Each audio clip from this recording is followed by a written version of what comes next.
शिक्षक मित्र नमस्ते. कसे आहात सगळेजण? मस्त मजेत. सकाळचे 6 वाजलेत बघा. आज आपण आपला क्लास किंवा आपण आता या ठिकाणी वर्ग घेतोय.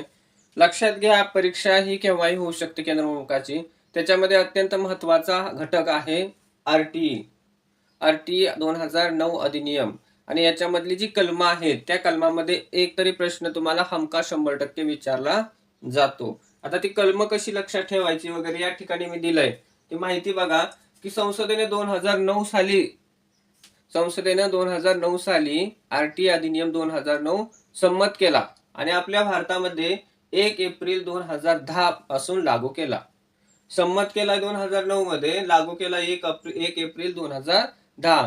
त्याला नाव ठेवलंय बालकाच्या मोफत व सक्तीच्या शिक्षणाचा अधिनियम 2009. आता याच्यामध्ये कलम बघूया आपण. आता लक्षात ठेवा, कोणतीही कलम सुरू होताना आधी कलम 1 आणि 2 मध्ये काय असणार? त्याचे संज्ञा असणार, त्याचा विस्तार असणार, व्याख्या असणार.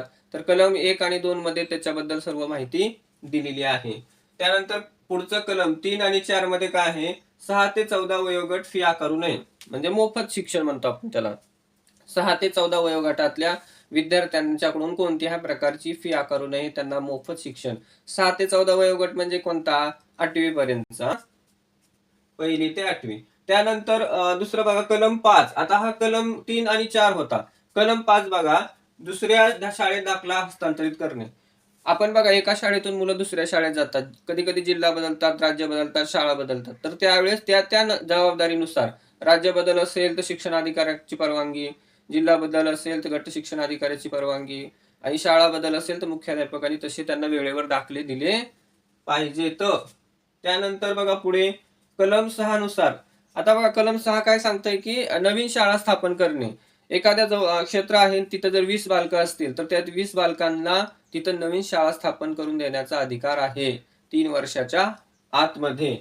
त्यानंतर पुढे कलम 7 बघा, राज्य व देश आर्थिक जबाबदाऱ्या. आता बघा शिक्षणाची व्यवस्था चालवण्यासाठी राज्य शासन आणि केंद्र शासन या दोघांच्या मदतीने शिक्षण चालू असते. केंद्र शासनाच्या काही योजना असतील, राज्य शासनाच्या काही योजना असतील आणि त्याला लागणारी जी आर्थिक तरतूद आहे, ती सगळी तरतूद या ठिकाणी कलम 7 मध्ये दिलेली आहे. त्यानंतर पुढे आहे कलम 8 बघा, समुचित भेदभाव न करता शिक्षण. म्हणजे शाळेमध्ये कुठलाही भेदभाव करायचा नाही. आर्थिक असू द्या किंवा लैंगिक असू द्या किंवा विषमतेचा असू द्या, कुठलाही असू द्या, धर्माचा असू द्या, कुठलाही भेदभाव न करता त्यांना चांगल्या प्रकारे शिक्षण दिलं पाहिजे. त्यानंतर कलम 10 बघा, माता पितांनी विद्यार्थ्यांना शाळेत दाखल करावे. आता हा सुद्धा एक गुन्हाच आहे बघा. माता पितांनी जर शाळेत मुलांना दाखल करून दिलं नाही किंवा दाखल केलं नाही तर तो सुद्धा पालकावर गुन्हा दाखल होतो. त्यामुळे कलम 10 मध्ये ती तरतूद केलेली आहे, की स्वतः माता पितांनी सुद्धा आपल्या पाल्याला शाळेत पाठवलं पाहिजे. त्यानंतर कलम 11 बघा, 3 ते 6 वयोगटातील बाल संगोपन व शिक्षणाची तरतूद. आता हा कायदा शक्यतो अंगणवाडीवाल्यांसाठी आहे, की त्यांनी काय करायचंय, की त्या मुलांचं, छोट्या मुलांचं बाल संगोपन करायचं, त्यांना शिक्षण द्यायचंय. तर ती तरतूद यामध्ये केलेली आहे. त्यानंतर कलम 12 बघा, दुर्बल किंवा वंचित घटक असतात त्यांना खाजगी किंवा आपल्या जिल्हा परिषदेच्या शाळेमध्ये सुद्धा 25% आरक्षण दिलेलं आहे. 25% आरक्षणानुसार त्यांना त्या ठिकाणी शाळेत घ्यायचं आहे. त्यानंतर कलम 13 काय सांगतंय, फी किंवा चालणी पद्धत नसावी. आता फी म्हणजे काय? कोणतीही फी, पैसे घ्यायचे नाहीत मुलांकडून. फ्री शिक्षण आहे, मोफत शिक्षण आहे. चालणी पद्धत म्हणजे काय?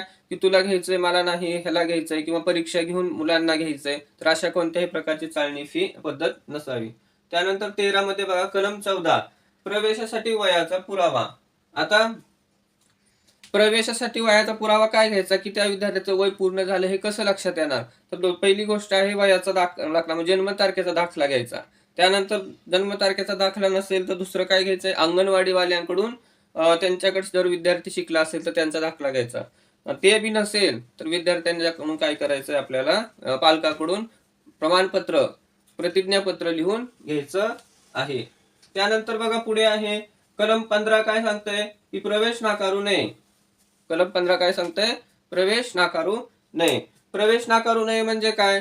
तर सर्व विद्यार्थ्यांना आपल्याला शाळेमध्ये प्रवेश द्यायचा नाही, मग कोणताही भेदभाव करायचा नाही. सर्वांना समान पद्धतीने वागणूक देऊन प्रवेश, कोणत्याही विद्यार्थ्याला शिक्षणापासून वंचित न ठेवता त्याला प्रवेश द्यायचा आहे.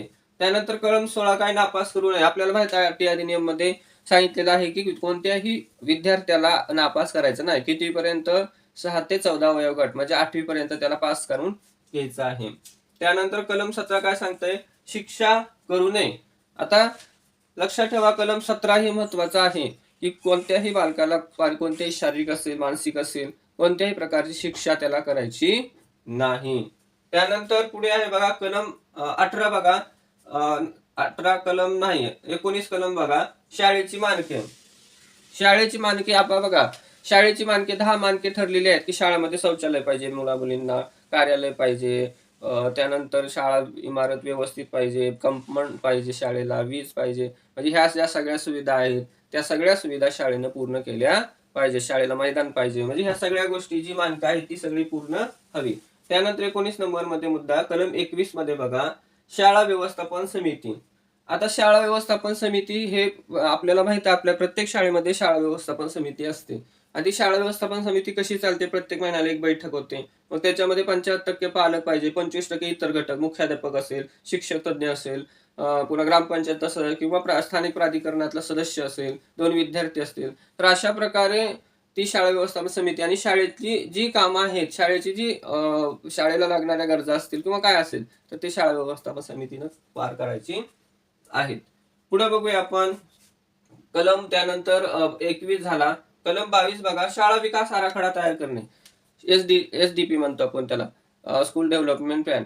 तर शाळा विकास आराखडा स्थापन करताना आपली शाळा कशी वरच्यावर जाईल किंवा शाळेची प्रगती कशी होईल त्या दृष्टीने तो शाळा विकास आराखडा आपल्याला तयार करायचा आहे. त्यानंतर कलम 23 नुसार शिक्षक पात्रता बघा, आताच नवीन GR आलेला किंवा केंद्र आपल्या कोर्टाने सांगितलंय की 1ली ते 8वीला शिकवणाऱ्या सर्व शिक्षकांनी आपली TET एक्झाम ही इलिजिबल पाहिजे, टीचर इलिजिबल टेस्ट त्यालाच म्हणतो आपण, तर ती पूर्ण केली पाहिजे. म्हणजे शिक्षक पात्रता आपली तेवढी असली पाहिजे. त्यानंतर पुढचं बघूया, कलम 24 बघा, शिक्षकाची कर्तव्ये आणि तक्रारी.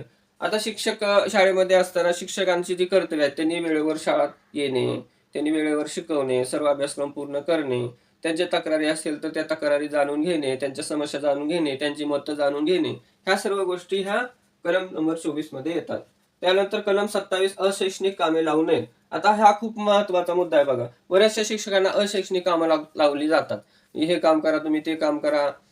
शाळेमध्ये फक्त आपण काय काम आहेत जी जनगणना असेल किंवा इलेक्शन असेल त्या संदर्भात ती कामं, तेवढीच फक्त कामं आपल्याला करायची आहेत, बाकीची अशैक्षणिक कामं देऊ नयेत असं इथं सांगितलेलं आहे. परंतु शासन काय आपलं ऐकतं का? नाही, देतच तरी पण कामं. ठीक आहे, पण आपण ह्या कलमानुसार दाद मागू शकतो. त्यानंतर कलम 25 होतं बघा, शिक्षक विद्यार्थी प्रमाण. शिक्षक विद्यार्थी प्रमाण हे आता बघा प्रत्येक वेळेस बदलतं. हे आता नवीनच 15 मार्च 2024 चा GR आला संच मान्यतेचा, त्यामध्ये नवीन शिक्षक मान्यता प्रमाण आलेलं आहे. त्यानंतर कलम 28 बघा, खाजगी शिकवणी. आता कोणत्याही सरकारी कर्मचाऱ्याने किंवा विनाअनुदानित शाळा असेल, अनुदानित शाळा असतील तर त्या शाळेवरच्या शिक्षकांनी कोणत्याही प्रकारची खाजगी शिकवणी घेऊ नये. तर अशी शिकवणी घेतली तर त्यांच्यावर दंडात्मक कार्यवाही होऊ शकते. त्यानंतर पुढे आहे बघा कलम 25 शिक्षक विद्यार्थी झाले. कलम 29 बघा, अभ्यासक्रम व मूल्यमापन. शिक्षकाने आपला जो ठरवून दिलेला अभ्यासक्रम आहे आणि त्या संदर्भात जे मूल्यमापन आहे ते मूल्यमापन पूर्ण केलं पाहिजे. त्यानंतर पुढचा कलम 30, प्राथमिक शिक्षण पूर्ण केल्याचा दाखला. बघा, विद्यार्थी 1ली ते 8वी पर्यंत त्याने जर शिक्षण पूर्ण केलं तर 8वी झाल्यानंतर त्याला एक प्रमाणपत्र द्यायचंय की त्याने हा अभ्यासक्रम योग्यरित्या किंवा चांगल्या रीतीने पास झालेला आहे किंवा पूर्ण केलेला आहे, असं कलम 30 सांगते. त्यानंतर कलम 33 काय सांगते, राष्ट्रीय व राज्य सल्लागार परिषद स्थापना करायची.